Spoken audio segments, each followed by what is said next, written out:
저희들 그 올해 9번째 답답답인 것 같아요. 답답한 질문들에 또 이렇게 좀 속 시원하게 답했으면 좋겠는데, 그 시원한 답을 드린다는 게 그렇게 쉽지 않다는 걸 알게 됐습니다. 그래서 아마 오늘 여기 와서 잘 안 풀리는 탓인지 사람들이 생각보다 많지 않고, 또 페이스북으로 아마 참여하는 분들이 들어있을 것 같아요. 그래서 오늘 주신 질문들 가지고 대답하고, 그리고 또 중간중간 페이스북에서 또 이렇게 질문이 있으면 대답하도록 하겠습니다. 오늘 무슨 말씀으로 여러분들하고 먼저 얘기를 좀 나눌까 이렇게 오면서 생각을 했는데, 분노라는 단어를 떠올리게 돼요. 우리 사회가 지금 이렇게 머리 끝까지 다 이렇게 분노해 있는 그런 모습이 자꾸 연상이 되고, 특별히 어제 그 경찰관이 이렇게 사제총에 저격되어서 살해되는 그런, 우리로서는 생각하기 어렵고 또 상상하기 어려운 그런 사건들이 발생하고 있습니다. 보면은 그 심리의 뿌리 속에 보면은 굉장한 분노들이 자리 잡고 있어요. 그래서 얼핏 머리에 떠오른 그 소설 제목이 왜 분노는 포도처럼 하는 소설이 있잖아요. 존 스타인백이 쓴 소설이지만은 그 소설의 그 배경은 1930년대 미국의 대공황 시절이죠. 그때도 자본주의가 가져오는 그 병폐 때문에 조드 가족이 이렇게 절망하고 서부로 옮겨가는 그런 얘기를 다루고 있지 않습니까? 어쩌면 우리 사회가 지금 이 겪고 있는 분노, 또 이렇게 마치 포도처럼 연걸어가는 이 분노를 보면은 그 당시 분노보다도 더 아마 훨씬 더 큰 분노가 아닌가 이렇게 생각이 돼요. 근데 그 분노의 배경이 되는 우리 시대적인 상황을 조금 더 한번 들여다보면, 이게 단순히 10년 단위로 변하는 변화도 아니요, 100년 단위로 변하는 그런 변화도 아니요, 1000년 단위로 변하는 그런 변화의 텀에 지금 접어드는 셈이 있거든요. 이게 그 데케이드 체인지도 아니고 센츄리 체인지도 아니고 밀레니엄 체인지다 그렇게 말하지 않습니까? 얼마나 큰 변화겠어요. 그래서 어떻게 보면 2000년을 넘어서면서 우리가 지금 21세기를 맞으면서 겪는 변화는 우리가 생각하는 것보다 훨씬 깊고 또 넓은 폭이 큰 그런 변화를 경험하고 있는 중이죠. 그런 변화가 우리가 예고치 않게 달려올 때 우리가 사실 적응하지 못하면 우리 안에 일어나는 그런 이 분노하고 겹치게 되면 굉장한 어떤 폭발력을 갖게 되는 것이죠. 그래서 저는 이 사회가 생각보다도 훨씬 위험한 시대로 접어들고 있다 이런 생각을 갖게 됩니다. 그래서 이 시대를 살아가는 젊은 분들이건 또 어떤 분이든 간에 어떻게 나는 어떤 가치관을 새롭게 정립하고 살아야 할 것이고, 이 시대에 어떻게 나는 적응해야 할 것인가에 대해서 각자 나름대로 큰 퀘스천 마크를 안고 있는 것 같아요. 그래서 답답답이 그런 모든 질문에 답할 수는 없겠지만, 그러나 우리가 같이 살아가면서 정말 서로 간의 지혜를 맞댈 수 있고, 또 우리가 시대를 초월하는 지혜를 가지고 있다면 그런 답을 우리가 한번 찾아볼 수 있다면 훨씬 이 사회에 작은 위안이 되지 않겠나 그런 생각을 하게 됩니다. 오늘 이 답답답 또 주신 질문들이 많기 때문에 한번 질문들 통해서 함께 생각해보는 그런 시간을 갖도록 하겠습니다. 먼저 첫 질문 한번 볼까요? 첫 번째 질문은 이 권력형 비리에 관한 질문이네요. 연일 보도되는 권력형 비리 소식에 마음이 무겁습니다. 하루하루 살아가는 소시민으로서 무력감을 느낍니다. 저런 소식들을 들으며 어떻게 마음을 추스려야 할까요? 왜 정치와 역사는 변하지 않는 걸까요? 목사님의 생각이 궁금합니다. 여러분들 지금 뭐 보도되는 이런 권력형 비리에 조금 아시고 계시죠? 다 어떤 비리인지. 어떻게 보면 뭐 여러 가지 폭로전도 있고, 정치적인 어떤 역학관계에 따라서 우리가 이해할 수 없는 배경을 가진 사건들이 이렇게 드러나기 시작하는 것이죠. 저는 첫째 이 질문을 보면서 권력형 비리가 언제 없었던 때가 있나요? 항상 권력형 비리가 저는 존재해왔다고 봅니다. 언제든지 그 시대마다 권력형 비리가 있었어요. 그래서 뭐 색다른 것, 새로운 것은 아니지만, 그러나 우리가 지금 아까 말씀드린 대로 굉장히 분노가 차 있고 위험 수위에 와 있기 때문에 이런 권력형 비리가 주는, 또 우리가 거기에 대응하는 분노 수위가 높다는 거예요. 아마 여러분들 뭐 지난번에 내부자들이라는 영화도 보셨지만은 거기 소개되는 것들이 권력형 비리에 관한 전형적인 모습들 아니겠습니까? 그 이번에도 보니까 지금 무슨 뭐 이화여대 총장님이 이렇게 사퇴를 해야 하는 그런 뿌리가 다 있는 비리들이 우리에게 알려지고 있습니다만, 저는 그런 권력형 비리라는 건 권력이 존재하는 한 사라지지는 않는다고 봅니다. 로드 액턴이 말한 유명한 금언이 있지 않습니까? 권력은 부패한다. 절대 권력은 절대적으로 부패한다. 그런 말을 남겼어요. 어떻게 보면 우리가 지금 절대 권력이 아니라면은 상대적 권력을 경험하고 있고, 독재 권력이 아니고 우리는 어떤 의미에서는 견제와 균형을 가진 그런 정치적 권력 시스템하에 살고 있기 때문에 비리가 오히려 더 쉽게 드러날 수 있는 구조. 저는 그 점에서 오히려 우리가 한번 긍정적으로 생각해 보면 어떻겠나, 그런 생각을 합니다. 비리는 항상 존재해왔지만은 우리가 정말 독재 시대 때 어떻게 보면 절대 권력제 하에서는 그 비리가 감춰지거나 억눌려지거나, 그래서 우리가 대부분 모르고 지나가거나 그렇게 우리가 산 시대가 있어요. 그러나 우리가 민주화라는 걸 경험하면서 그런 권력형 비리들이 점점점 드러나기 시작을 한 것이죠.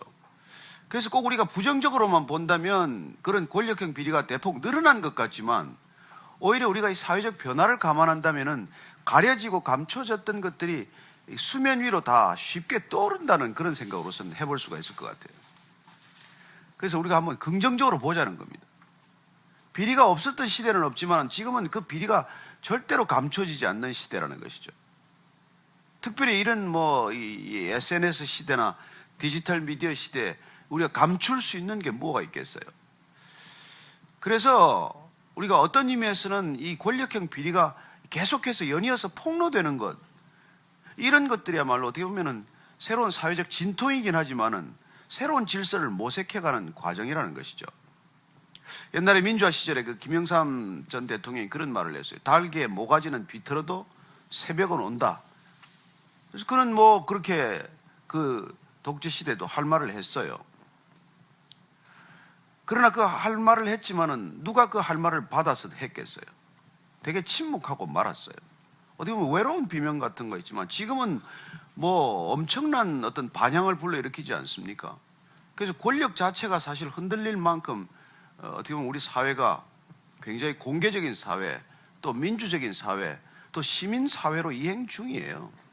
그래서 그런 면에서 여러분들이 뭐 이렇게 낙심되는 것도 있고, 또 뭐 이렇게 분노가 또 스스로 참 조절하기 어려울 만큼 그렇게 화가 치밀 수도 있겠지만은, 저는 어둠이 짙을수록 빛이 가까웠다고 믿습니다.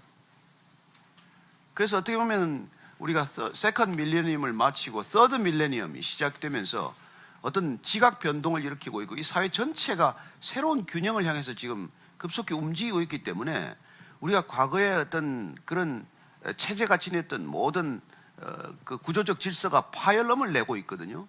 각계각층이 다 그래요. 뭐 정치, 경제, 사회, 문화, 종교, 어느 영역이 지금 그렇지 않은 영역이 있겠습니까? 그래서 우리가 지금 정신을 똑바로 차리고 이 변화를 주시하면 우리가 그 안에서 그러면 어떻게 살아야 할 거냐, 우리는 어떻게 견뎌내야 할 거냐에 대한 스스로의 답을 찾아야 될 때예요. 누구도 우리 인생을 책임져 주지 않으니까. 저도 그런 권력형 비리를 보면 옛날 같으면 분노해서 거리로 뛰쳐나갔을지 모르겠어요. 그러나 이제 조금씩 나이를 먹고 보니까 그런 권력형 비리, 경제적 비리, 사회적 비리, 부패, 이런 것들을 근원적으로 해결하는 방안이 있다는 거예요. 그건 우리가 혁명을 하든지 권력의 체제를 바꾸는 걸로 완성되지 않아요. 어쩌면 우리가 살아가는 동안 그런 영원한 완성, 완결편은 없어요. 그렇지만 우리가 그 문제를 우리가 어떻게 맞닥뜨리고 해결할 거냐에 관한 방식은 크게 두 가지로 나뉘는 것이죠. 하나는 제도를 먼저 바꾸고자 하는 노력이고, 또 하나는 자기 자신을 바꾸고자 하는 노력이에요. 그리고 모든 문제의 뿌리는 사실 인간의 내면에서 비롯되는 것 아닙니까? 겉으로 드러나는 모든 비리의 뿌리는 사실 우리의 내면 탐욕, 그런 우리의 죄악된 본성 때문 아니겠어요? 그렇다면 우리의 내면을 바꾸는 노력이 있을 수 있고 사회적 제도적 제도를 바꾸는 노력이 있을 수 있는데 이것들이 평행선을 그을 수는 없는 것이죠. 저는 우리가 두 가지 노력을 병행해야 한다고 믿습니다. 정말 우리가 사회에 대해서 목소리를 높이기 위해서는 내 내면의 질서도 바로 잡혀야 한다는 것이죠. 예전에 그 김수환 추기경 계실 때인가요? 내 탓이요 하는 운동이 캐톨릭에서 일어났지만은 어떻게 보면 지금 세대들은 그것도 비웃을 거예요. 언제까지 우리는 내 탓이나 하고 있을 것인가? 구조적인 악을 보고 내 탓이라고 한다고 문제가 뭐가 해결되겠나? 그런 우리가 문제 제기가 있겠지만, 그러나 우리가 늘 권력이 바뀔 때마다 사회적인 변혁을 기대하지만은 악습은 되풀이되고 문제는 하나도 제대로 해결되지 않아요. 왜냐하면 권력에 나아가는 사람들의 내면이 늘 같은 모습을 지녔기 때문이에요. 우리가 지금 사회 악에 대해서 돌을 든다고 하더라도 그 돌을 들고 있는 그 사람 안에 내면은 어떨까요? 기회가 주어진다면 지금 우리가 돌을 던지는 사람하고 다른 행동을 보일까요? 성경에 그런 비유가 나오지 않습니까? 간음하다가 한 여인이 잡혔어요. 그 당시에는 간음하다가 현장에서 붙들리면 돌로 쳐 죽이게 되어 있습니다. 모든 사람들이 분노했어요. 어떻게 이 여인이 말이지 간음할 수 있나? 다 돌을 들고 쳐 죽이려고 하는 순간에 예수님께서 어떻게 묻습니까? 누구든지 죄가 없는 사람을 먼저 저 돌로 쳐라. 저 여인은 돌 맞을 짓을 했다. 돌로 쳐도 좋다. 그러나 내가 돌로 칠 자격이 있냐? 내 안에 죄는 없나? 한번 살펴보고 그걸 하라는 것이죠. 그래서 그런 예수님의 어떤 그런 문제에 대처하는 방안을 통해서 그 성경은 기록하기를 돌을 들었던 사람들이 차례로 하나씩 돌을 내려놓더니 다 사라지고 아무도 없어졌다고 말하고 있어요. 예수님께서는 그 여인에게 묻습니다. 너를 돌로 치라고 하던 사람들 다 어디 갔느냐? 다 없어졌습니다. 그래서 예수님께서 그 여인에게 주는 답은 뭡니까? 너도 가서 다시는 죄 짓지 말아라. 그런 문제 해결 방안도 있을 수 있다는 것이죠. 우리가 분노했기 때문에 모든 사람들을 돌로 치고 싶은 이 시대를 살아가지만, 그러나 한 번 더 우리 내면에 돌을 든 손을 돌을 그냥 생각 없이 던지기보다는 한 번 더 나 자신을 돌이켜보는 그런 여유가 좀 필요하다는 것이죠. 저도 분노할 때가 들어있지만, 그러나 제 자신을 들여다보면 그 분노가 많은 부분 사그러들 때가 있어요. 나는 어떻게 살았나? 나는 어떤 사람인가? 내 내면에는 얼마나 많은 탐욕이 아직도 도사리고 있나? 정말 내게도 저런 동일한 기회가 주어진다면 나는 정말 타락하지 않을까? 이런 거에 대한 자기 성찰이 따른다면 저는 조금 여유를 가질 수 있다는 것이죠. 자, 조금 더 깊은 얘기로 들어가면 그 내면의 뿌리는 어떤 뿌리가 있길래 분노가 날마다 솟아오를까요? 조금 더 우리가 심리적인 상태를 성찰해 본다면 자기 중심형 인간의 통상적인 어떤 그런 증세, 그런 것들이 분노로 나타난다는 것이죠. 그리고 내가 늘 기준이 되면 우리는 분노에서 헤어나지 못합니다. 왜냐하면 나를 중심으로 생각하기 때문이죠. 나한테 불이익이 되는 일들마다 우리가 분노하지 않겠습니까? 그러나 어떻습니까? 나한테 불이익이더라도 상대방이 이익이 된다고 할 때 그 사람 입장에서 보면 어떨까요? 훨씬 분노는 줄어들죠. 그래서 우리 옛날 말에 역지사지하라 이런 말을 우리 선현들이 쓰지 않았습니까? 내 입장에서 생각을 하지 말고 잠시 상대방 입장에서 한번 생각해 보라는 것이죠. 그러면 우리는 훨씬 분노 조절 기능을 다시 한번 이렇게 작동시킬 수 있다는 것입니다. 오늘 분노가 폭발하고 있는 이유 중에 하나, 그걸 병증을 붙여서, 병의 이름을 붙여서 분노 조절 장애라고 말하지 않습니까? 그래서 마치 그것이 우리가 당연시되는 사회를 살고 있지만은 조금 더 우리가 들어가 보면 분노 조절 장애는 일종의 병이라고만 치부할 일이 아니에요. 사회 전체적인 문화적인 틀 자체가 너무나 자기 중심적인 사회로 변했기 때문에 어떻게 보면 핵가족 제도를 통해서 또 지극히 이기적인 사회적 환경이나 여러 가지 삶의 관습들을 통해서 형성되고 있는 어떤 그런 추세니까요. 그래서 오늘 이 자리에 오신 분들이나 저나 다 같이 한번 우리가 검토해보고 넘어가야 될 것은 나는 얼마나 내가 자기 중심적으로 살고 있나, 또 내가 나를 기준으로 삼는 데서 오는 분노는 어떤 것들이 있나, 이런 것들도 한번 점검해 볼 필요가 있다, 그런 생각을 하게 됩니다. 뒤에 왜 정치와 역사는 변하지 않는가요? 이게 참 깊고 무거운 질문이에요. 그게 제가 뭐 이렇게 쉽게 답변할 수 있는 건 아니에요. 정치와 역사가 변하지 않는 중에 이런 말이 있어요. 역사의 우리가 교훈 가운데서 변치 않는 역사적 교훈이 있다. 그것은 사람들이 역사로부터 배우지 못한다는 것이다. 역사로부터 우리가 진실로 배운다면 그 역사는 되풀이되지 않을 터인데, 인간이 가장 역사로부터 배우지 못하기 때문에 역사는 악순환되거나 반복되는 것이라는 그런 해석이죠. 저는 정치가 발전한다고 생각하지는 않습니다. 변화할 뿐이죠. 저는 변화한다고는 믿습니다. 좋은 방향으로 변화할까요? 아니요, 대부분 좋지 않은 방향으로 변화해요. 역사는 발전한다고 보는 역사 발전론이 있습니다.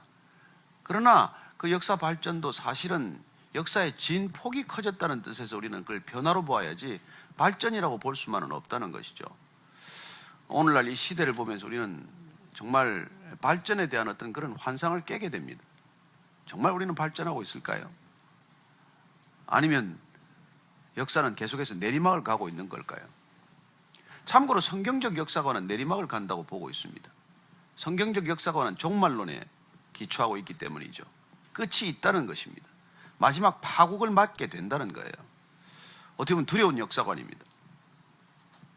그래서 우리는 그 역사적 종말을 우리가 늦추기 위해서 어떻게 보면 우리는 애를 쓰는 것이죠. 그래서 여러분들이 정치나 역사에 대해서 관심을 많이 갖고 있겠지만, 그러나 그것들이 우리가 이렇게 말하는 시대적인 답은 있을 수 있겠지만, 시대를 초월하는 답을 역사나 인간의 역사나 정치나 권력에서 찾을 수는 없다는 것입니다. 저는 그 답이 성경에 있다고 믿는 사람이에요. 또 기회 되면 조금 더 얘기를 나누겠지만, 어쨌건 저는 여러분들이 그런 데 대한 관심을 가져야 한다고는 믿습니다. 그러나 내가 그 답을 못 찾았다고 해서 답을 찾는 노력을 멈출 수는 없는 일이에요. 그리고 그 답은 분명히 말씀드리지만 성경에 있습니다. 다음 질문 한번 볼까요? 요즘 전통적인 가족 개념, 즉 결혼이 아닌 대안적인 삶이 한창 화제가 되고 있습니다. 질투의 화신이라는 드라마를 보면 한 여자를 두고 두 남자가 실랑이를 하다가 쉐어하우스에서 셋이 동거를 하는 장면이 나오기도 하고, 혼밥, 혼자 먹는 밥이 강조되는 등 싱글 라이프가 이슈가 되기도 하지요. 이렇듯 쉐어하우스, 동거, 싱글 라이프 등 삶이 다양화되는 현상에 대해 어떻게 생각하세요? 참고로 저는 싱글 남성입니다. 돌싱은 아닌 모양이에요.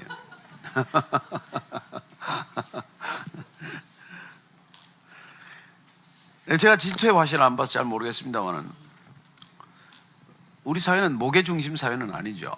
옛날에 모계중심 사회에서는 뭐 한 여인이 여러 남편을 두고 살기도 해요. 또 우리 사회에서 합법화되어 있지 않지만은 몰몬교에서 하거나 이슬람교들이 하고 있는 그런 여러 여자를 아내로 두는 그런 문화적인 배경도 있어요. 그러나 가정제도는 여러분 인간이 규정해서는 안 됩니다. 하나님께서 인간에게 주신 두 가지 인스티튜션이 있어요. 첫째는 가정이고 둘째는 교회입니다. 그 질서는 인간이 만든 질서가 아니에요. 그래서 우리가 뭐 무신론의 입장에서, 불신자의 입장에서 보면은 가정은 내가 규정할 수 있다. 왜 꼭 한 남자와 한 여자가 사는 거냐? 뭐 한 남자와 한 남자가 살면 왜 안 되냐? 한 여자와 한 여자가 남편과 아내 역할을 하면 왜 안 되는 거냐? 지금 여기까지 오지 않았습니까? 그 다음에 어디까지 가겠어요? 왜 꼭 인간과 인간만이 가정을 이루어야 하냐? 나는 개를 너무 사랑하기 때문에 개하고 가정을 이루겠다. 결혼을 허락해달라. 실제로 그런 법안이 청원됐어요. 네덜란드에서. 지금은 뭐 허락이 되지 않았어요. 왜냐하면 동물 애호단체가 반대했기 때문입니다. 너 왜 걔한테 물어보지도 않고 네가 네 혼자서 혼자서 왜 네가 결혼하겠다고 그러냐. 그래 우리는 소아성애자들을 우리가 그걸 성적인 그 소수 취향이라고 말하지 않습니다. 그렇지 않습니까? 그러나 점점 우리가 결혼이라는 제도에 대해서 인간이 규정할 수 있는 제도라고 우리가 고집하게 되면 왜 내가 사랑하는 아이하고 가정을 이루겠다는데 그걸 만류하느냐. 거기까지 가겠죠. 별의별 형태의 성적 취향을 가진 사람들이 가정을 주장하게 될 것입니다. 저는 그것이야말로 가장 비극적인 일이라고 생각을 해요. 뭐 제 생각에 동의 안 하는 사람들도 들어있겠지만은, 그러나 그 가정이 인간이 규정해온 것들이 아니라 우리는 그 가족의 제도라는 것 자체가 인간적인 제도가 아니라 그건 하나님이 우리에게 허락하신 부여하신 질서다. 그런 생각을 가진 사람들의 생각을 저는 존중해야 한다고 생각을 합니다. 최근에 어떤 이렇게 개그맨인가요? 어디 방송이 저는 못 봤습니다만 나와가지고 동성애 얘기를 묻다가 넌 동성애를 어떻게 생각하니? 그렇게 물었더니 나는 그냥 싫어. 그렇게 대답을 했다고 그래요. 그냥 싫어하는 게 뭐예요? 뭐 말이 되냐고 그렇게 아마 물었는데 왜 그냥 싫어하는 게 왜 말이 안 되냐고. 그냥 좋아해서 같이 사는 거나 그냥 싫어서 나는 같이 안 사는 거나 뭐가 그게 서로 상반되냐는 것이죠. 우리는 그렇게 그냥 싫어할 수 있는 것이기도 하고 또 그걸 그렇게 그냥 싫어할 수 있는 것도 권리로 존중되어야 한다는 것 아니겠습니까? 동성애가 꼭 어떤 합법화되어야 한다고 주장하는 사람 입장에서는 그냥 싫어하는 것이 인권적인 반인권적이라고 얘기를 하지만, 그러나 우리는 한쪽의 권리만을 주장하다가 다른 쪽이 당연히 누려야 할 권리를 또 한 번 침범하는 그런 어리석음을 범할 수 있다는 것이죠. 저는 오늘 이 한 여자가 두 남자와 쉐어하우스를 한다는 개념에서 동거가 시작된다는 것에 대해서는 저는 원칙적으로 또 원론적으로 저는 그게 동의되어서가 아니라 저는 그게 자제되어야 한다고 믿는 사람이고 거부되어야 한다고 믿는 사람이에요. 저를 또 나쁘다고 그러면 제가 어쩌겠습니까? 그러나 거듭 말씀드린 대로 가족과 가정의 의미는 인간의 규정으로 시작이 된 것이 아니라는 것을 기억할 필요가 있다는 것이죠. 우리가 성경을 보면은 한 남자와 한 여자가 가정을 이루도록 시작이 되었고, 그리고 그 가정을 지키기 위해서 인간이 지금까지 애쓰고 수고해온 것들이 헛되지 않아서 인류가 여기까지 왔는데 이제 그걸 다 흔들어 버린다면은 우리는 미래가 어떻게 될지 누구도 장담할 수 없는 것이죠.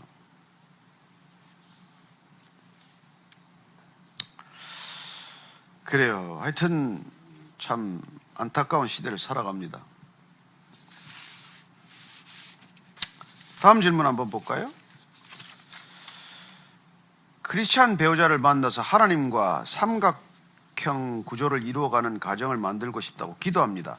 하지만 결혼 과정에 있어서 세상과 구분되어야 한다는 마음만 가득하지 포기하기가 쉽지 않습니다.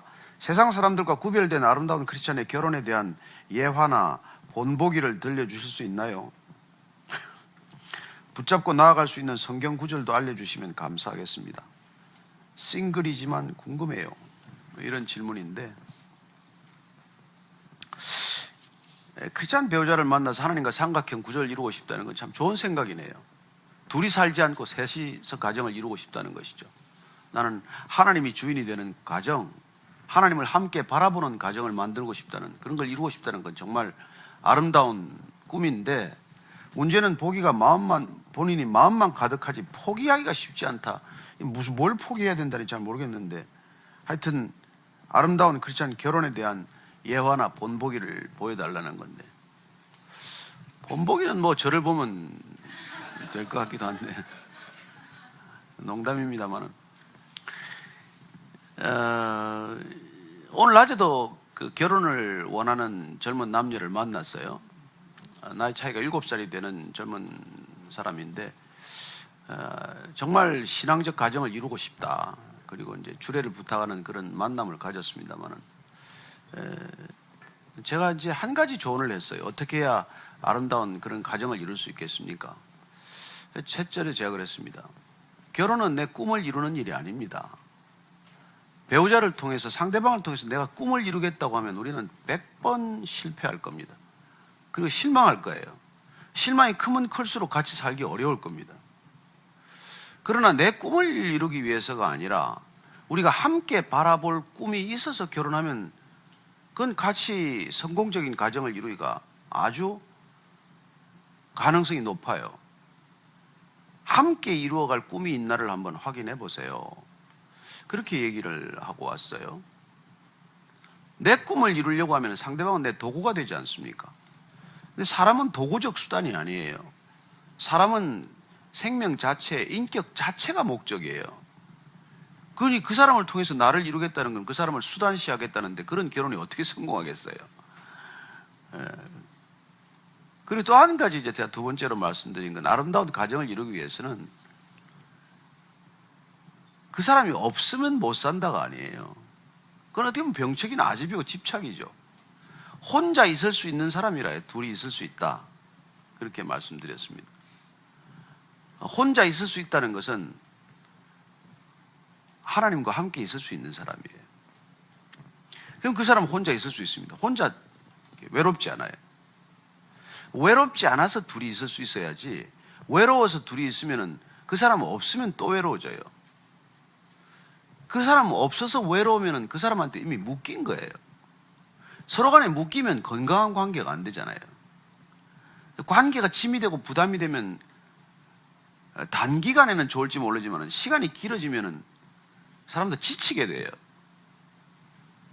그래서 너무 집착을 가진 사람들을 배우자로 맡게 되면 그런 것들이 좀 지나치면 뭐 의처증이 된다든지 의부증이 된다든지 그런 관계로 또 변하지 않습니까?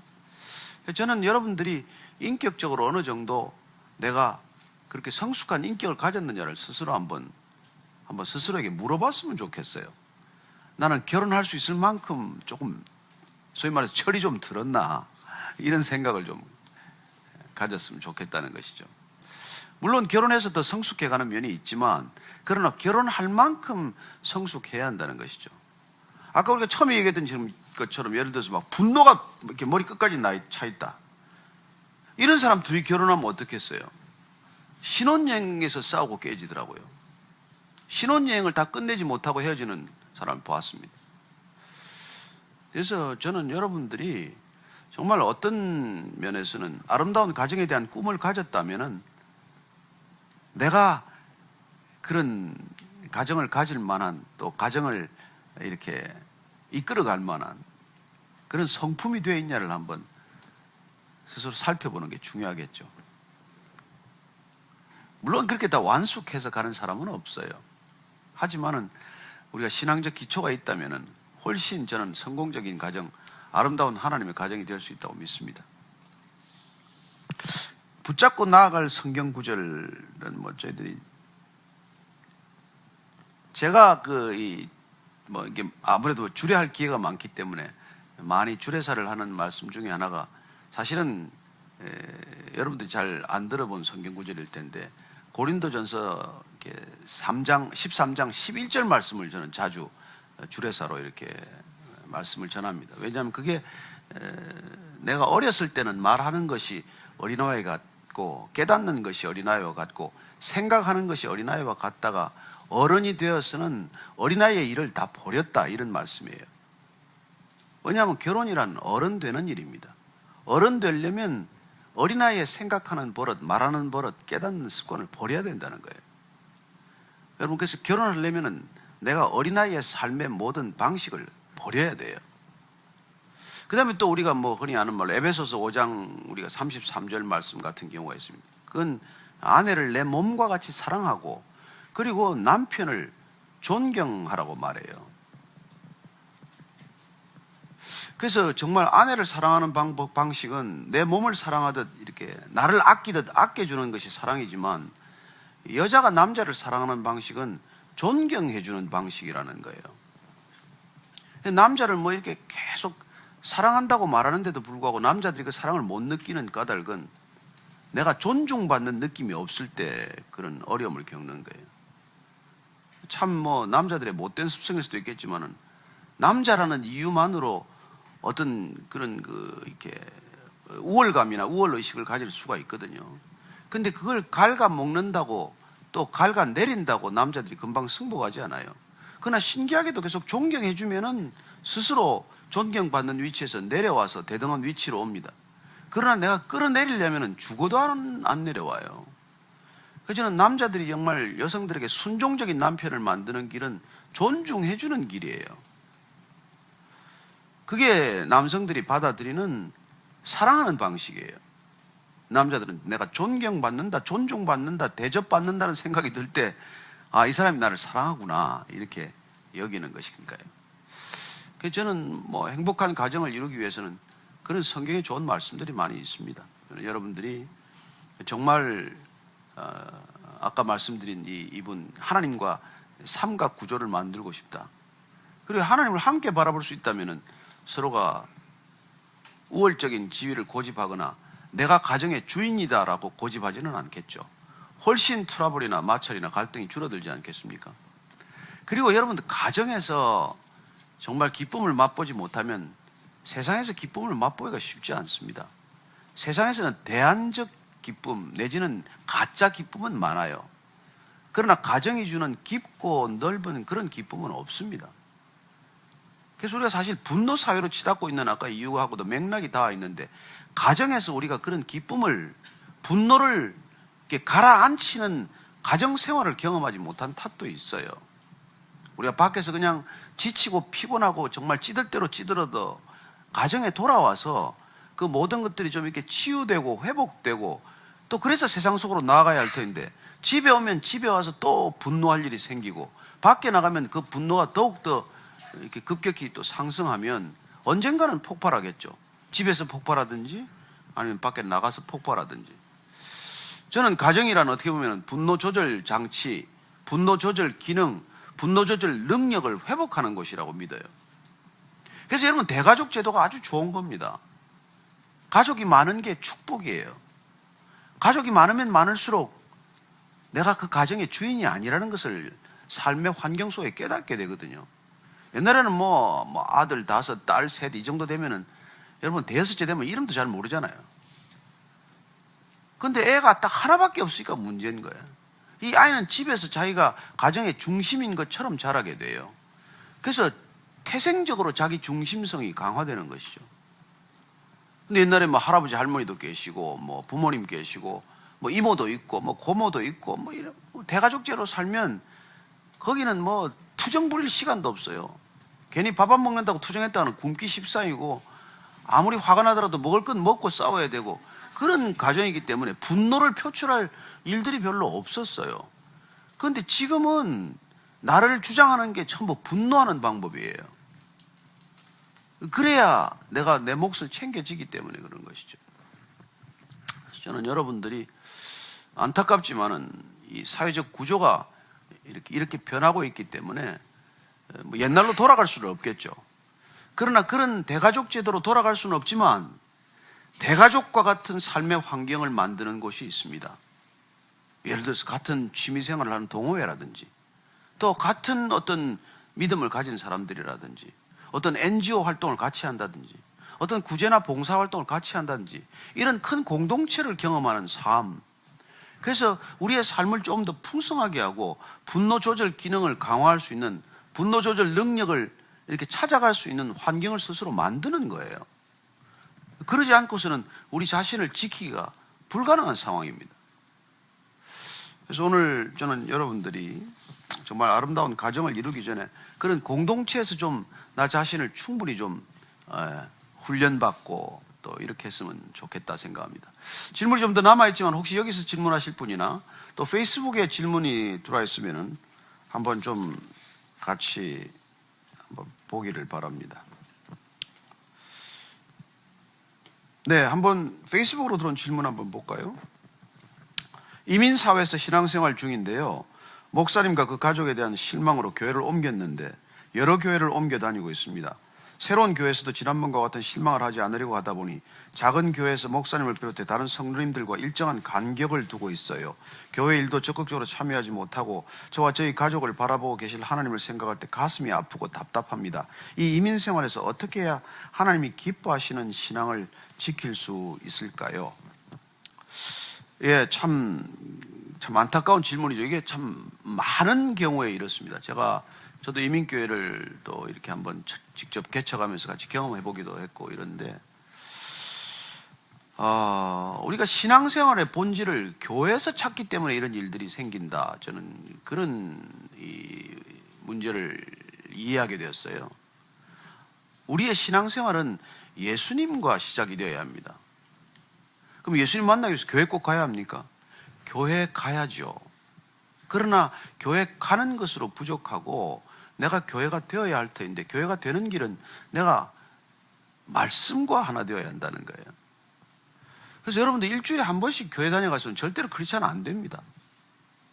매일 예수님을 만나야 돼요. 매일 예수님과 같이 생활해야 합니다. 그래야 나는 크리스찬이 되는 것이죠. 그래서 우리는 교회를 열심히 다니면 좋은 크리스찬이 된다고 자칫 착각하기 쉬운데 꼭 그렇게 되는 건 아니에요. 그럴 가능성이 높다는 것은 사실이지만, 그래서 저는 여러분들이 교회 가는 것도 중요하지만, 그러나 그보다 더 중요한 것은 날마다 내가 그리스도와 동행하는 삶을 어떻게 내가 만들어 갈 거냐는 것이죠. 제도로서의 교회는 여러분 신앙을 책임져 주지 않습니다. 제가 늘 자주 얘기하지만 학교가 자녀들의 교육을 책임지는 곳이 아니에요. 도와줄 수 있는 곳일 뿐이죠. 그래서 좋은 학교를 가면 좋겠지만, 그러나 우리가 추첨제를 하다 보면 좋지 않은 교육 환경에도 처하지 않습니까? 그럼 전적으로 학교 책임만 맡기고 우리가 개인적인 노력을 하지 않을 경우에 우리 교육 자체가 망가지잖아요. 저는 여러분들이 정말 좋은 신앙생활의 비결을 알고 계시는 것으로부터 시작이 되어야 합니다. 그것은 예수님으로부터 시작되어야 하고 성경으로부터 시작되어야 한다는 것입니다.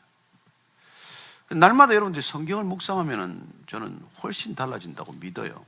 날마다 성경을 조금씩 읽기만 해도 달라지는 것을 제가 자주 목격합니다. 근데 우리나라 사람들 성경책 잘 안 봐요.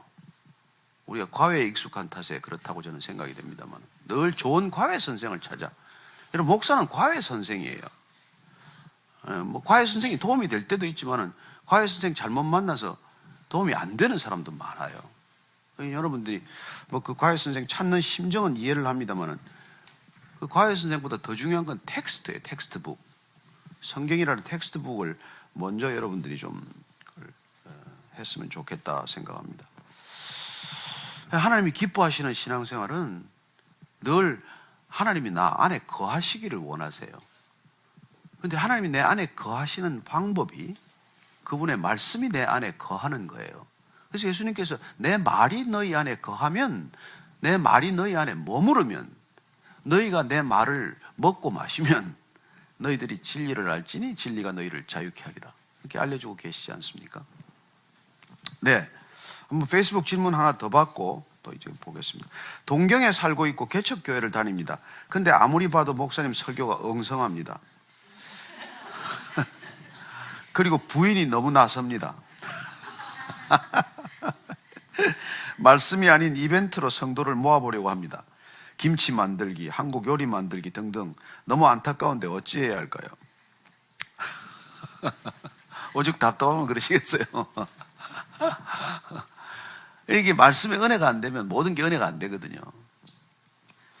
참 안타깝게도 목사의 인격이 안 돼도 말씀이 은혜가 되면 참습니다. 그러나 목사님 인격이 훌륭한데도 불구하고 말씀이 은혜가 안 되면 점점 팍팍해지고 강팍해지잖아요. 근데 그러면 어떻게 해야 되겠어요? 모든 교회 가보면 말씀이 다 은혜가 됩니까? 안 되잖아요. 그럼 이 교회 저교회 다 옮겨 다녀야 합니까?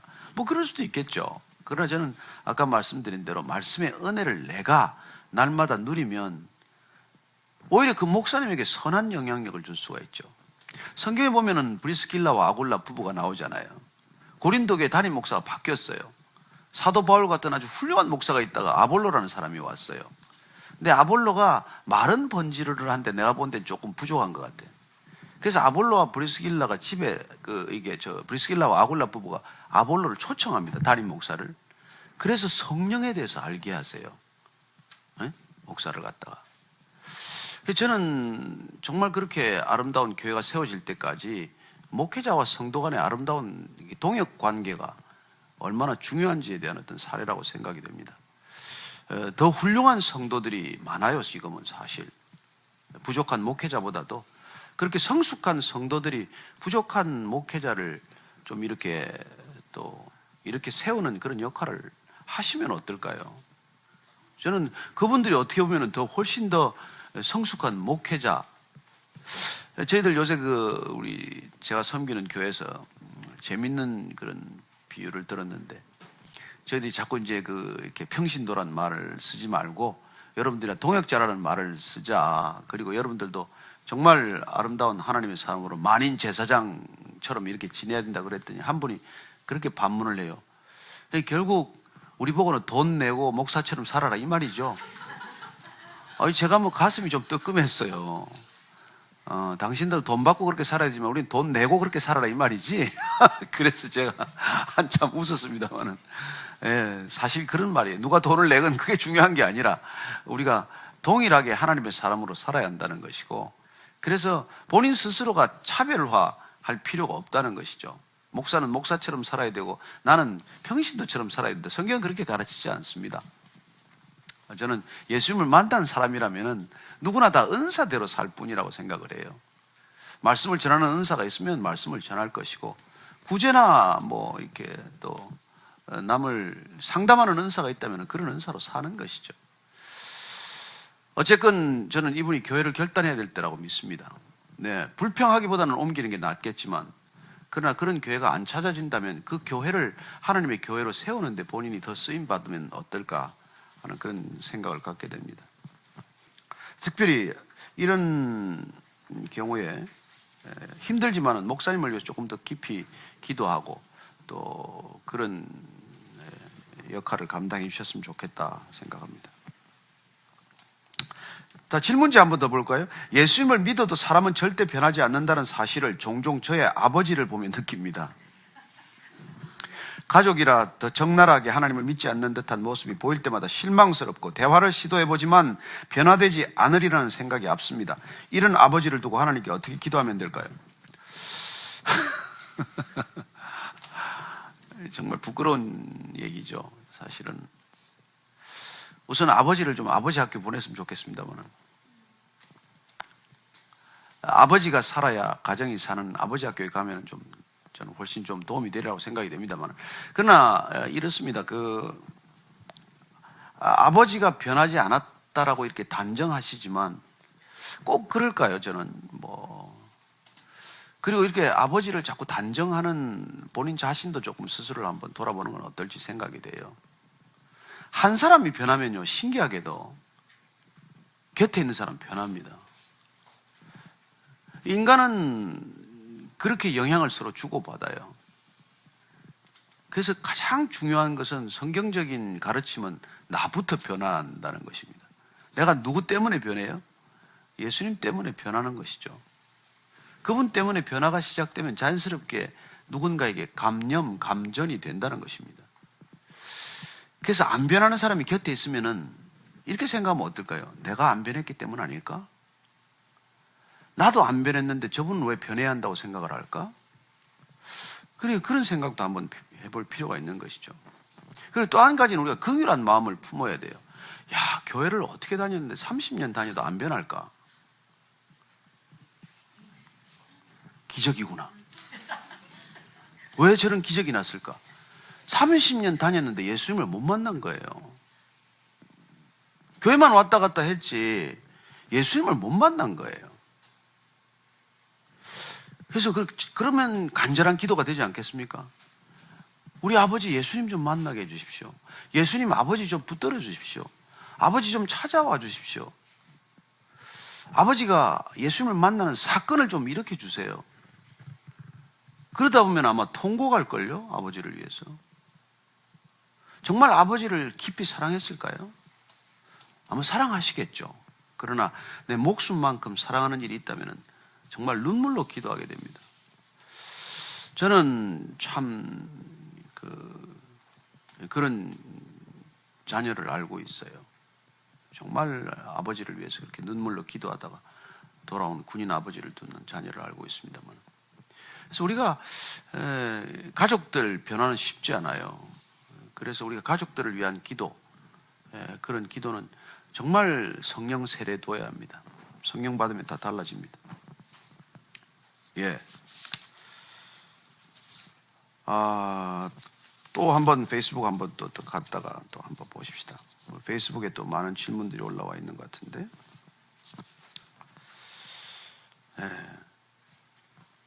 목사님, 요한복음에 관하여 궁금한 것이 있습니다. 요한복음은 공관복음과 많이 다른데요, 예수님께서 사용하신 언어도 다르고, 즉 예수님은 자신이 하나님과 하나이고 길이요 진리요 부활이요 생명이라고 단도직입적으로 말씀하십니다.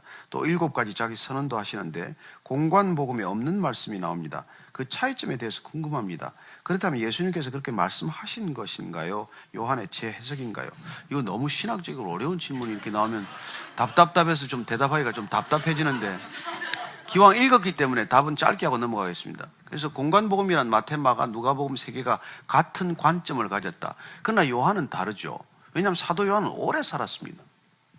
사도 요한은 예수님의 사랑에 대해서 너무 오랫동안 생각했고, 너무 오랫동안 그 감격을 지켰고, 또 어머니 마리아를 오랫동안 모시면서 정말 다른 사도들이 듣지 못한 얘기도 많이 들었을 거예요. 그래서 그는 예수님이 누군가에 대해서 훨씬 오랫동안 깊이 묵상할 시간을 가졌던 제자죠. 그래서 그는 다른 세 복음에서 말하지 않는 것들을 쓰고 있습니다. 특별히 그 관점을 우리는 예수님이 하나님이다에 집중하고 있어요. 그래서 예수님의 7가지 자기 선언은 하나님의 본질에 관한 선언이에요. 여기서 다 말씀드릴 수는 없지만은, 그래서 예수님께서 내가 길이요 진리다고 말할 때 하나님이 곧 길이다 이 말씀이에요. 왜냐하면 예수님이 하나님이다를 그가 입증하기 위해서, 그걸 선포하기 위해서 쓴 복음이기 때문에 그래요. 그래서 나는 세상의 빛이다 그럴 때 하나님은 빛이시다 이 말입니다. 그래서 우리가 여러분들이 요한복음을 깊이 읽어보면 하나님이 보이고, 그 하나님으로 정말 이 땅 가운데 오신 성육신하신 예수님, 말씀으로 육신이 되신 그 예수님을 통해서 하나님의 본질을 아주 그냥 두드러지게 볼 수 있는 그런 책이죠. 그래서 요한복음은 정말 더 깊이 한번 읽어보실 필요가 있는 책입니다. 자, 또 한 가지 질문 한번 볼까요? 또 책에 한번, 여기 또 질문 한번 보십시다. 욕심을 내려놓고 싶습니다. 물건을 소유하려는 욕심은 물론 사람을 내 것으로 만들고 싶은 마음이 있습니다. 어떻게 해야 내려놓을 수 있을까요? 그러나 일에 있어서는 욕심이라는 것은 어느 정도 가지는 게 좋지 않나요? 다 아시네요. 그리고 훌륭한 질문인데, 혹시 이 자리에 계세요? 네, 질문하셨어요. 뭐 정말, 네. 욕심을 내려놓으려면 굉장히 어렵습니다. 근데 정말 더 좋은 분을 만나고 최상의 분을 만나면 욕심이 사라지는 것을 경험해요. 욕심을 떨치려면 마치 껌처럼 붙어 있어서 잘 안 떨어집니다. 그리고 욕심 만지다가 손에 또 욕심이 더 붙어요. 그러나 우리가 정말 그 예수님이나 십자가를 붙들면 욕심은 그냥 이렇게 떨어져 나가는 걸 경험하게 돼요. 그래서 욕심과 싸우면 안 됩니다. 특별히 정욕과 싸우면 집니다. 특별히 우리가 음란과 싸우면 못 이깁니다. 이 세상이 지금 음란과 다 싸워서 지고 있는 거예요. 우리는 음란과 싸울 것이 아니라 진짜 사랑을 받고 또 진짜 사랑하기 시작하면 그냥 음란은 저절로 떨어져 나가는 것을 경험하게 되는 것이죠. 아이들한테 자꾸 음란한 사이트 보지 말라고 해도 안 됩니다. 물론 뭐 유해 차단하는 사이트도 있겠고 하겠죠. 그러나 정말 그 아이가 어머님을 깊이 사랑하게 되고 어머니가 그 아이를 진심으로 사랑하게 되면 아이가 그런 데서부터 자연스럽게 풀려나는 것을 우리는 보게 되는 것이죠. 여러분들 부부관계가 지극히 좋으면 그거 보고 있겠습니까? 그러니까 만약에 남편이 그런 사이트를 보고 있다 그러면 정말 아내가 어떻게 해야 남편과 정말 진정한 사랑으로 회복될 수 있을 것인가를 본인 스스로 진지하게 고민해야 돼요. 경매를 한다고 끝나지 않습니다. 에이, 저 인간은 어떻게 저런 걸 보고 있나? 보는 게 현실인데 어떻게 해요? 저는 여러분들이 그런 걸 이길 수 있는 그런 것들이 하찮아 보이게 하는 그런 그야말로 이렇게 고결한 사랑, 말하면 좀 이게 뭐 너무 구닥다리처럼 들릴지 모르겠습니다만 그런 깊은 사랑에 우리가 올라가면 그런 것들이 우리가 하찮아지는 것이죠. 욕심이란 게 그렇습니다. 우리가 욕심 낼 만한 건 욕심 내야죠. 내가 하나님을 아는 지식에 좀 더 깊어지고 싶다. 그런 욕심은 얼마나 좋겠습니까? 또 나는 어제의 나보다도 내일 더 나은 내가 되고 싶다. 이런 욕심은 얼마나 건강한 욕심이에요. 그러나 내가 저 사람보다 더 가져야 되겠다. 이런 건 조금 어떻게 보면 값싼 욕심 아니겠습니까? 내가 저 사람보다 좀 더 유명해지고 싶다. 이런 건 조금 하찮은 욕심 아니겠어요? 그리고 그런 상대적인 욕심을 갖게 되면 욕심이 충족되어도 여전히 저는 목마른 데서 벗어나지 못합니다.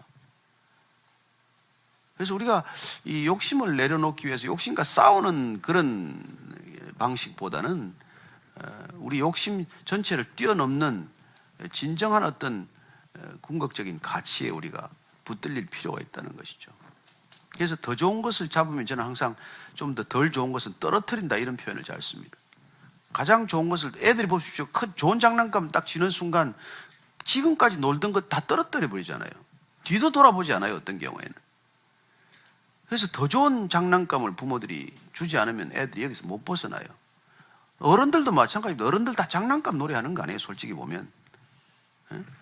그건 다 장난감이죠. 권력이라는 장난감, 돈이라는 장난감, 인기라는 장난감, 다 장난감들이에요. 그러나 정말 진리에 눈 뜨면 아까 예수님 표현대로 자유케 된다는 것이죠. 뭐로부터 자유해져요? 가짜로부터 다 자유해지는 것이죠. 하찮은 것들로부터 다 자유해지는 것이죠. 눈에 보이는 것들로부터 다 자유해져요. 왜? 보이지 않는 진리에 눈 떴으니까. 저는 그런 삶의 고향, 그런 삶의 이 격이 달라지는 것이 신앙의 힘이라고 믿습니다. 그래서 하찮은 삶이 아니라 고귀한 삶이 되는 것은 참 신앙을 가질 때만이 인간이 그렇게 변한다는 것이죠. 저는 그 노랫말을 듣고 시비를 많이 합니다만 그게 성경적이냐 아니냐 어쨌지만 그 노랫말 제목만 보고 보면 You raise me up to more than I can be. 그게 너무 좋은 거예요. 그분은 우리가 내 힘으로 갈 수 없는 데를 이렇게 인도하시는 분이다. 저는 그렇게 그 제목을 들었을 때 이렇게 인상이 좋았어요. 예. 내가 갈 수 없는 곳으로 나를 인도하시고 이끌어 가시는 분을 만나면 우리는 그분과 함께 거기 가는 것이죠. 나 혼자는 못 가요. 어딘 줄 알고 가겠어요. 그래서 저는 여러분들이 정말 좋은 신앙 안에서 답을 찾을 수 있게 되기를 바랍니다. 저기 또 한번 볼까요? 여기서도 답변 질문하실 거 있습니까? 여기 앉아 계신 분들 중에서 질문하시면은 한번 팔로우업 질문할 거 있습니까? 없으세요?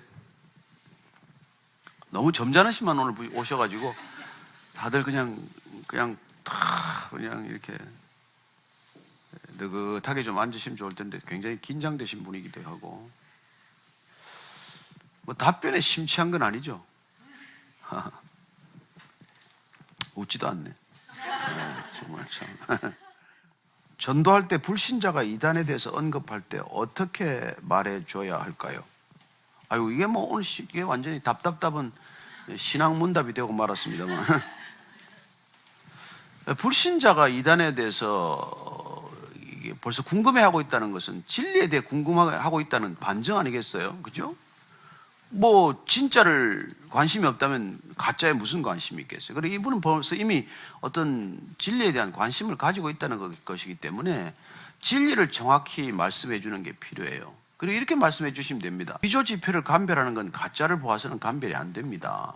이렇게 달러를 찍어내는 그 공장에서 위패 감별사는 1년 내에 패만 보게 돼 있어요.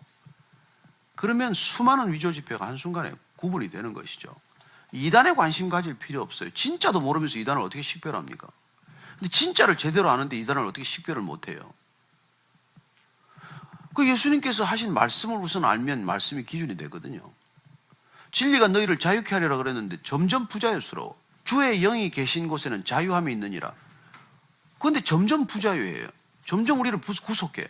그러면 아닌 거죠, 저는 여러분들이 정말 그런 기준을 갖고 신앙 안에서 정말 탁월한 분별력을 갖게 되기를 바랍니다.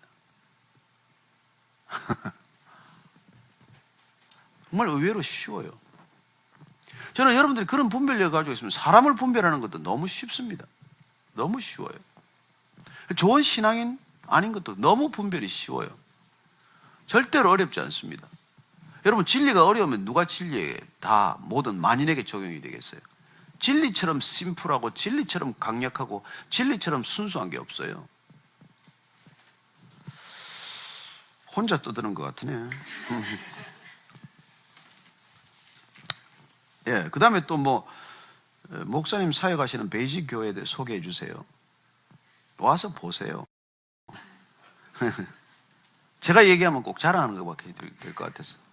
베이직이라는 게 저는 중요하다고 생각을 했어요. 왜냐하면 내년에 이제 종교개혁 500주년인데 모든 개혁은 베이직으로 돌아가는 거거든요. 모든 개혁이라는 게 뭡니까? 뭘 기준으로 개혁을 하겠어요? 오리지널을 기준으로 개혁하지 않겠어요? 종교개혁이 왜 일어났어요? 오리지널에서 벗어났기 때문에 개혁이 된 것이죠. 오리지널 교회는 어디예요? 성경에 있는 사도행전적인 교회예요. 우리가 그래서 여러분들 성경 보지 않고서는 개혁을 말할 수 없습니다. 저는 성경적 교회가 되기 위해서 우리가 베이직이라는 이름을 지금 붙였고 또 하나님이 주셨다고 저는 믿습니다만, 그리고 이 시대가 다시 한번 베이직으로 돌아가야 된다. 예수님께로 돌아가야 되고 성경으로 돌아가야 되고 성령님께로 돌아가면 우리가 나머지는 주님께서 알아서 해주신다는 믿음을 가지고 가고 있습니다. 자, 마지막 우리 한번 질문하고 오늘 마감하도록 할게요. 페이스북에 있는 마지막 질문 그렇습니다. 저는 이번에 대형교회로 옮겼습니다. 교회를 옮기게 된 이유는 전에 교회에서 저를 너무 속속들이 다 알고 있어서 권사님들의 잔소리 그리고 가정사 간섭 등등 그래서 저를 아는 채 안 하는 곳을 찾다 보니까 그래도 예배 시간에 자꾸 영적 갈증을 느낍니다. 예배 시간 직전에 찬양을 많이 하고 싶은데 할만 하면 끝나요. 답답해요. 정해진 시간에 끝나는 설교도 싫어요. 어떻게 하면 좋을지 은혜되는 교회를 찾아 헤매야 합니까? 참 진짜 좀 안타까운 질문이네요. 이 교회에서 만족한 교회는 없습니다. 저는 그렇게 생각해요. 이 땅의 교회는 만족스럽지 않아요. 대형교회, 소형교회가 다 답이 아닐 수 있지 않습니까? 그리고 이분은 지금 대형교회는, 소형교회는 잔소리가 많고 간섭이 많고 사생활이 너무 노출돼서 조금 익명성이 보장되는 곳으로 갔더니 거기는 또 예배 전체가 너무 또 이게 틀에 짜여져서 또 싫다. 이런 분들은 어떻게 보면은 이 결혼도 싫고 저 결혼도 싫은 분 아니겠어요? 이번 결혼을 해보니까 이 남자가 돈을 못 벌고 또 돈은 버는 남자를 만났더니 이 사람은 또 시간을 안 내주고 어떡하라는 말이에요. 그래서 저는 여러분들이 하나 선택할 때 하나를 버린다는 걸 기억하시길 되길 바랍니다. 우리가 선택한다는 것은 한 가지 선택을 통해서 내가 책임져야 한다는 뜻이고 한 가지 선택을 통해서 내가 한 가지 희생이 된다는 뜻이에요. 이게 다 여러분들이 스스로를 만족시켜주는 답은 없습니다. 그리고 다 만족시켜주는 분은 한 분이에요. 그분을 만나셔야 합니다. 그래서 그분을 만나면 내가 만족되면 이 교회 가도 오늘 이 예배 드려도 괜찮고 저쪽 예배 드려도 괜찮아요. 예배 드릴만 해요. 그러나 여러분들이 예수님과 같이 예배 드리러 가지 않으면 이 예배도 불만이고 저 예배도 불만이에요. 내 안에 성령이 충만하면 정말 시골에 가서 목사하고 사모 둘이서 예배 드리는데 가도 눈물이 쏟아집니다. 그러나 여러분들이 내 안에 정말 주님이 안 계시고 내가 성령 충만하지 못하면 어떤 예배를 가도 다 채워지지 않아요. 그래서 여러분들이 채워져서 예배를 드리는 것이지 거기 가서 나를 채우는 게 아니에요. 그러면 나를 채우러 간 거 아니에요. 예배하러 간 게 아니에요. 나의 영적인 갈급함을 채우러 간 거지. 예배는 내 영적 갈급을 채우는 수단이 아닙니다. 예배는. 그걸 자꾸 예배로 생각하니까 혼선이 생기는 것이죠. 예배는 내가 영적으로 채워졌을 때 하나님께 나를 드리는 것이에요. 내 삶을 드리는 것입니다. 그래서 예수님께서 예배 정의를 in spirit and in truth, 내가 진리 안에, 내가 성령 안에 있을 때 그걸 예배라고 그럽니다. 예배는 행위가 아니라 우리의 내적 태도라고 말씀해 주시는 것이죠. 그래서 예배에 대한 좀 생각을 한 번 더 바꾸셨으면 좋겠다는 생각이 들고, 그래서 우리는 예배를 드리러 가지 예배를 받으러 가지 않는 것 아닙니까? 근데 내가 가서 뭘 채워야 되겠다고 자꾸 생각을 하면 예배를 받으러 가는 존재가 되는 것이죠. 그럼 내가 예배의 대상입니까? 아니잖아요. 여러분들 그런 점에서 혼선이 없으면 좋겠고, 그래서 우리가 교회에서 드리는 이런 형식적인 예배가 우리를 다 채워주는 예배라고 생각해서는 안 된다는 것이죠. 저는 여러분이 예수님하고 단 두 분이서 예배 드릴 수 있는 그 예배에서 한번 출발해 보기를 바랍니다.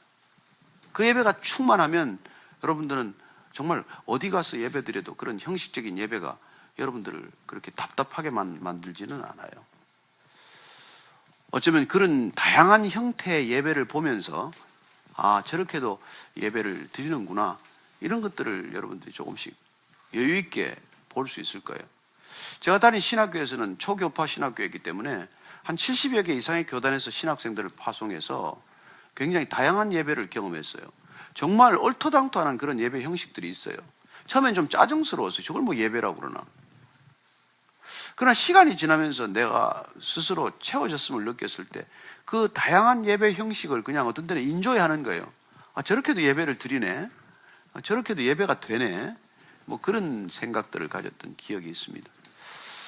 충분한 답이 안 됐을지 모르겠지만 오늘 답답함에 답하다는 오늘 여기서 마무리를 했으면 좋을 것 같아요. 오늘 이 답답답은 아시다시피 이제 또 체감근 받아가지고 저희들이 기정하지 않습니까? 한 2달 동안 그냥 오셨지만은 또 책 좀 가져오라 그랬더니 사람이 줄었네요.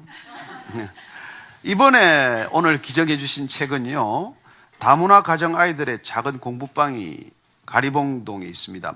그 가리봉 도시재생지원센터 공부방으로 보내지게 됩니다. 여러분들이 작은 그 정성이지만은 그 책이 다문화 가정들 아이들의 공부방에 전달될 것이니까 정말 여러분들이 좋은 선물을 해주신 것입니다.